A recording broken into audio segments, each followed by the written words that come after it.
Good morning everyone. My name is Ankita Digamavasne. I study in 8th standard. Today I am going to speak a few words about Savitribai Phule.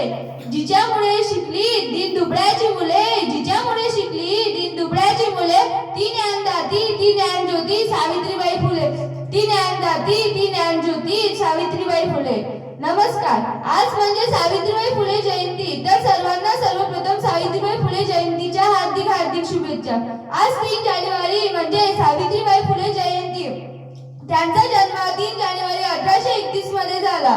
त्या भारताच्या पहिल्या शिक्षिका होत्या. भारतीय स्त्री मुक्तीच्या आणि स्त्री शिक्षणाच्या प्रणेत्या.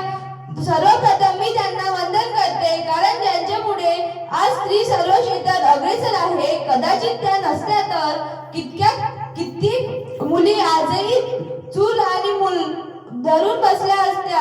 आज त्यांचा जन्म 3 जानेवारी 1831 रोजी महाराष्ट्रातील सातारा जिल्ह्यातील नायगाव येथे झाला. त्यांच्या वडिलांचे नाव खंडोजी नेवसे पाटील व आईचे नाव लक्ष्मीबाई होते. त्यांचा विवाह वयाच्या अवघ्या 9व्या वर्षी थोर विचारवंत ज्योतिबा फुले यांच्याशी झाला. त्या काळी स्त्रियांनी शिक्षण घेणे महापाप मानले जाई. अशा परिस्थितीतही ज्योतिबांनी सावित्रीला लिहायला वाचायला शिकवले. स्त्रियांच्या अंधाऱ्या जीवनात पेटवली ज्ञानाची ज्योती. स्त्रियांच्या अंधाऱ्या जीवनात पेटवली ज्ञानाची ज्योती. म्हणून तर आज जगती अमर आहे सावित्री. म्हणून तर आज जगती अमर आहे सावित्री.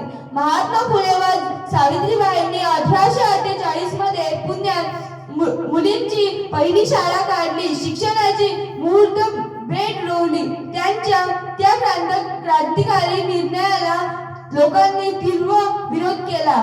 यांनी स्त्रियांना साक्षर व्हा, निर्भर व्हा असा संदेश झाला. समाजाला जिने दिली ज्ञानाची सावली. समाजाला जिने दिली ज्ञानाची सावली. धन्य ती क्रांती ज्योती सावित्री माऊली. धन्य ती क्रांती ज्योती सावित्री माऊली. धन्यवाद. जय हिंद, जय महाराष्ट्र.